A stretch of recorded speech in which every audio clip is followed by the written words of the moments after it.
നമ്മുടെ നാട്ടിൽ ഒരാള് ജീവിച്ചിരിക്കുമ്പോൾ കിട്ടാത്ത സ്നേഹവും പരിഗണനയും നീതിയും ഒരുപക്ഷെ മരിച്ചു കഴിയുമ്പോൾ കിട്ടും.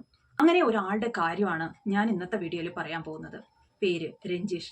എല്ലാവർക്കും അറിയായിരിക്കും. ഇപ്പോൾ സോഷ്യൽ മീഡിയയിൽ ഇൻസ്റ്റാഗ്രാം തുറന്നാലും ഫേസ്ബുക്ക് തുറന്നാലും യൂട്യൂബ് തുറന്നാലും ഇപ്പോൾ രഞ്ജീഷിന്റെ ചിരിക്കുന്ന മുഖമാണ് ആളുകൾക്ക് ടിക്കറ്റ് നൽകി നൽകി പോകുന്ന ഒരു വീഡിയോയാണ് വൈറലാവുന്നത്. നമുക്ക് കാണാം രഞ്ജീഷിനെ.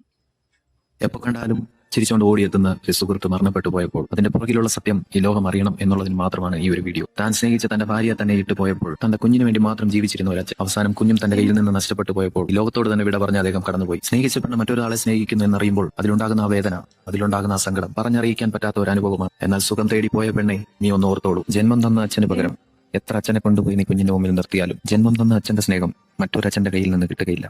ഈ സുഹൃത്തിന് വേണ്ടി ഒരു കാര്യം ഞാൻ നിന്നോട് പറയുകയാണ്. നീ അവനോട് ചെയ്തതിന് ദൈവം നിന്നോട് പകരം ചോദിക്കും.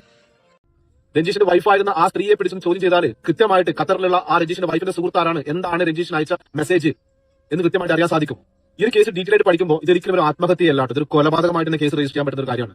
രഞ്ജീഷിന്റെ കുട്ടിയെ വീട്ടിൽ നിന്ന് കൊണ്ടുപോയി എന്നുള്ളൊരു മൂല കാരണമാണെങ്കിലും അതിന് പുറമെ ഈ പറയുന്ന രഞ്ജീഷിന്റെ വൈഫായിരുന്ന ആ പെൺകുട്ടിയുടെ കാമുകൻ രഞ്ജീഷിന്റെ അമ്മയുടെ ഫോണിലേക്കോ രഞ്ജീഷിന്റെ ഫോണിലേക്കോ 1-2 വീഡിയോസോ ഫോട്ടോസോ അയച്ചിട്ടുണ്ടായിരുന്നു വൺ ടൈം ആയിട്ട്. അത് കണ്ടതിന് ശേഷം ആത്മാഭിമാനം പറയുന്ന രഞ്ജീഷ് വീട്ടിന്റെ പുറത്തിറങ്ങാത്തൊരു സാഹചര്യം ഉണ്ടായിരുന്നു. കുറച്ച് ദിവസം ഒരിക്കലും കല്യാണം കഴിച്ചില്ലാട്ടോ. അവർ ഖത്തറിൽ ഒരുമിച്ച് താമസം എന്ന് മാത്രമേ ഉണ്ടായിരുന്നുള്ളൂ. അവർ ഒഫീഷ്യലായിട്ട് അവർ വിവാഹം ചെയ്തിട്ടുണ്ടായിരുന്നില്ല.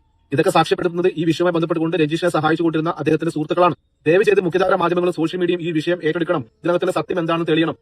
അവന്റെ വൈഫായിരുന്ന ആ സ്ത്രീക്ക് കണ്ണിച്ചോരയില്ല എന്നുള്ളത് ഇന്നലെ ആ നാട്ടുകാരും ആ വീട്ടുകാരും മനസ്സിലാക്കിയാണ്. എന്തുകൊണ്ട് വെച്ചാൽ രഞ്ജീഷിന്റെ അവസാന അന്ത്യകർമ്മങ്ങൾക്ക് വേണ്ടി ആ മകനെ നമ്മളിപ്പോ ഇൻസ്റ്റാഗ്രാം തുറന്നു കഴിഞ്ഞാൽ നമുക്കിപ്പോ ഈ ഒരു ന്യൂസേ കാണാൻ പറ്റൂ. ഇത് രഞ്ജീഷിന്റെ കഥയാണ്.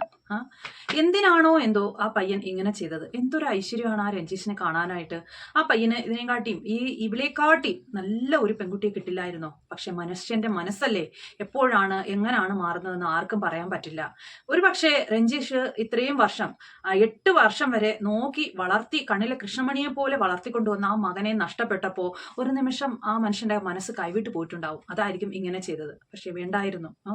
എത്ര നല്ല മനുഷ്യനാണ്. ഞാൻ ഇന്നലെ ഇൻസ്റ്റാഗ്രാമിൽ ഈ ഒരാളുടെ ഫോട്ടോ മാത്രമേ കണ്ടുള്ളൂ. അത് കണ്ടപ്പോൾ ഞാൻ കരുതിയത് ഇൻസ്റ്റാഗ്രാമിൽ ഓരോരുത്തരൊക്കെ ഇങ്ങനെ ഫോട്ടോസ് ഇടുമല്ലോ, ഒരു കണ്ടക്ടറുടെ ഫോട്ടോയാണ്, ചിരിച്ചുകൊണ്ടിരിക്കുന്ന ഒരു ഫോട്ടോയാണ്, അങ്ങനെ ഇട്ടേക്കുന്നത് കണ്ടു. പിന്നെ സ്ക്രോൾ ചെയ്ത് താഴോട്ട് പോയപ്പോൾ ആദരാഞ്ജലികൾ എന്ന് കണ്ടു. പിന്നെ അടുത്ത വീഡിയോയിൽ ഇത് തന്നെയാണ് കണ്ടിന്യൂസ് ആയിട്ട് വീഡിയോ വന്നുകൊണ്ടേയിരുന്നത്. അത് കണ്ടിട്ട് വളരെയധികം വിഷമം തോന്നി.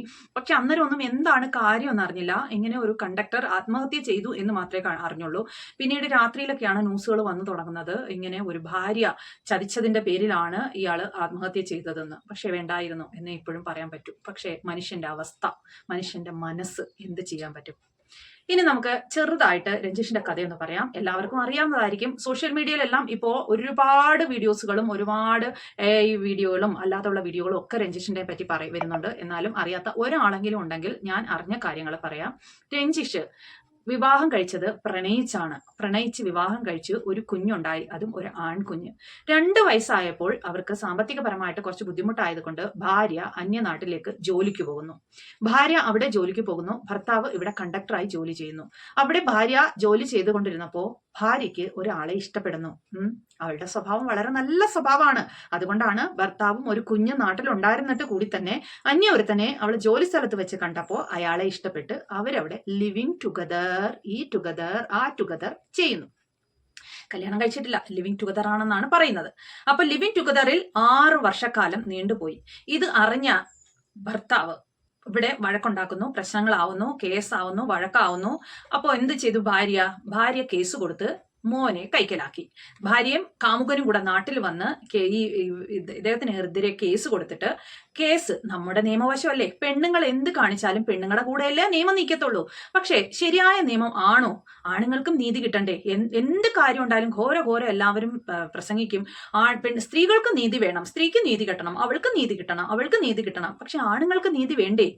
ഇത് ആണുങ്ങൾക്ക് നീതി കിട്ടാതെ പോയതല്ലേ? അപ്പം നിയമം പെണ്ണുങ്ങളുടെ ഭാഗത്താണ്. അതുകൊണ്ട് എന്ത് പറ്റി? ആ കുട്ടിയെ അവൾക്ക് കിട്ടി. അവള് അന്യനാട്ടിലേക്ക് തിരിച്ചു കൊണ്ടുപോയി. ഒരു പക്ഷേ ആ കുട്ടിയായിരിക്കും ഈ ഈ രഞ്ജീഷിനെ ഇത്രയും നാളും ജീവിക്കാനായിട്ട് പ്രേരിപ്പിച്ച കാര്യം. ആ കുട്ടി പെട്ടെന്ന് നഷ്ടപ്പെട്ടപ്പോൾ രഞ്ജീഷിന്റെ മനസ്സ് കൈവിട്ടു പോയിട്ടുണ്ടാവും. ഭാര്യ സ്നേഹിച്ച് കല്യാണം കഴിച്ചതാണെന്ന് ഓർക്കണം. സ്നേഹിച്ച് കല്യാണം കഴിച്ച ഭാര്യ മറ്റൊരുത്തിനെ കണ്ടപ്പോൾ അവന്റെ കൂടെ പോയി കുഞ്ഞിനെയും അവൾ തട്ടിയെടുത്തു. പിന്നെ എന്ത് ചെയ്യാൻ പറ്റും?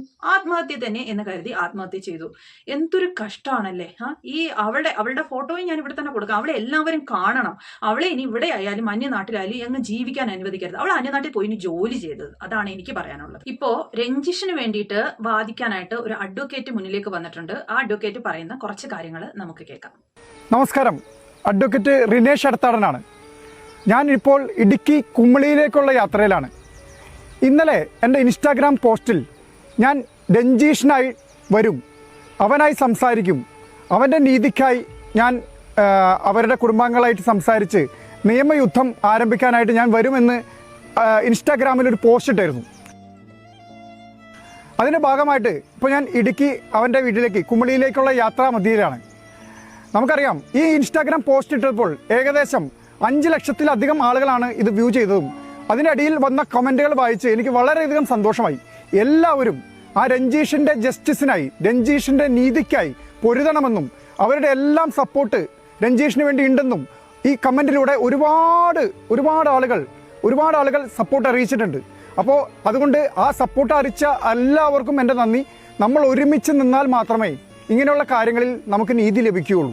ഇനിയിപ്പോ രഞ്ജീഷിന് നീതി കിട്ടിയിട്ട് എന്താവാനാ? പക്ഷെ എന്നാലും ആ ആത്മാവെങ്കിലും എവിടെയെങ്കിലും ഒരു ലോകത്തിൽ നിന്ന് കാണുന്നെങ്കിൽ കണ്ട് സന്തോഷിക്കട്ടെ. എൻ്റെ ഒരു അഭിപ്രായത്തിൽ ഈ കുട്ടിയെ അവർക്ക് കൊടുക്കരുത്, അവർക്ക് വളർത്താൻ കൊടുക്കരുത്. എന്ത് സ്ത്രീ അവരല്ലേ, എത്ര ദുഷ്ടയായ സ്ത്രീയാണല്ലേ. അവള് വിചാരിക്കാൻ എന്തായിരുന്നു, അവള് 6 വർഷക്കാലം അവളില്ലാതെയാണ് രഞ്ജീഷ് ഒറ്റയ്ക്ക് ആ കൊച്ചിനെ വളർത്തിക്കൊണ്ട് വന്നത്. അപ്പൊ ഇനിയുള്ള കാലം എനിക്ക് കൂടെ പോകാനും എൻ്റെ ആവശ്യങ്ങൾ നിറവേറാനുമായിട്ട് എനിക്കൊരു കാമുകൻ കൂടെ ഉണ്ട്. അപ്പൊ ആ കുഞ്ഞിനെ മുൻ ഭർത്താവ് അങ്ങ് എടുത്തോട്ടെ എന്ന് അവൾക്ക് വിചാരിച്ചുകൂടായിരുന്നോ? അവൾക്ക് ആ കുഞ്ഞിന്റെ ആവശ്യം എന്തായിരുന്നു? അല്ലെങ്കിൽ അവൾ ഒരു നിമിഷം ആലോചിക്കാൻ എന്തായിരുന്നു? അവളുടെ ആ കുഞ്ഞിന്റെ അച്ഛൻ അവനെ നോക്കുന്നത് കണക്ക് ഇവളുടെ കാമുകൻ ആ കുഞ്ഞിനെ നോക്കുമെന്ന് എന്താണ് ഉറപ്പ്? ആ കുഞ്ഞിന്റെ കാര്യമല്ലേ ഇനി കഷ്ടാവുന്നത്. ഇത്രയും ആത്മാർത്ഥമായിട്ടും ഇത്രയും കണ്ണിലെ കൃഷ്ണപണി പോലെ വളർത്തിക്കൊണ്ട് വന്നതാണ് ആ പൊന്നുമോനെ രഞ്ജീഷ്. അതാണ് തട്ടിപ്പ്. അവന് ആ രഞ്ജീഷിന്റെ കയ്യിൽ നിന്നും ആ കൃഷ്ണമണി പോലെ വളർത്തിക്കൊണ്ട് വന്ന ആ കുഞ്ഞിനെ തട്ടിപ്പറിച്ചു കൊണ്ടുപോയില്ലേ അവള്. അവൾ എന്തൊരു സ്ത്രീയാണോ? അവളെയൊക്കെ ഒരു സ്ത്രീ എന്ന് പറയാൻ പറ്റൂ? അവള് കാരണമല്ലേ ഈ ഒരു ആത്മഹത്യ ഉണ്ടായത്. പിന്നീട് പറയുന്നുണ്ട്, ഇവരുടെ ഈ രഞ്ജീഷിന്റെ അമ്മയുടെയും രഞ്ജീഷിന്റെയും വാട്സപ്പിലേക്ക് രഞ്ജീഷിന്റെ ഭാര്യയുടെ കാമുകൻ എന്തോ ഒരു മെസ്സേജ് അയച്ചിട്ടുണ്ടായിരുന്നു. അതിന്റെ പേരിൽ 2-3 ദിവസമായിട്ട് രഞ്ജീഷ് ഭയങ്കര അപ്സെറ്റ് ആയിരുന്നു. ആരോടും മിണ്ടില്ലായിരുന്നു, ഉറങ്ങില്ലായിരുന്നു എന്നൊക്കെ പറയുന്നുണ്ട്. അതെന്തായിരുന്നു മെസ്സേജ്? അത് ആ മെസ്സേജിൽ ഉള്ള കാരണം കൊണ്ടാണോ രഞ്ജീഷ് ആത്മഹത്യ ചെയ്തതെന്നൊക്കെ ഇനി നമുക്ക് വരും ദിവസങ്ങളിൽ അറിയാൻ പറ്റും. പക്ഷെ എന്തായാലും രഞ്ജീഷിന് നീതി കിട്ടുക തന്നെ വേണം. ഇനി ഒരു ആണിനും ഇങ്ങനെ ഒരു അനുഭവം ഉണ്ടാവരുത്. നമ്മളെല്ലാവരും പറയും ഒരു പെണ്ണിനും ഇങ്ങനെ ഒരു അനുഭവം ഉണ്ടാവരുതെന്ന്. അതേ കണക്ക് തന്നെയാണ് ആണിന്റെ കാര്യത്തിലും. പെണ്ണുങ്ങൾക്ക് മാത്രം നീതി കിട്ടിയാൽ പോരാ, ആണുങ്ങൾക്ക് നീതി കിട്ടണം. ഇനി ഒരു ആണിനും ഇതേ കണക്ക് ഭാര്യയുടെ സ്വഭാവദൂഷ്യവും ഭാര്യയുടെ ആവശ്യമില്ലാത്ത പിടിവാശിയും കൊണ്ട് ഒരു മനുഷ്യനും ഒരാണും മരിക്കാൻ ഇടയാവരുത്. ഇതേ എനിക്ക് പറയാനുള്ളൂ. നിങ്ങളുടെ അഭിപ്രായം എന്താണെന്ന് നിങ്ങൾ പറയും.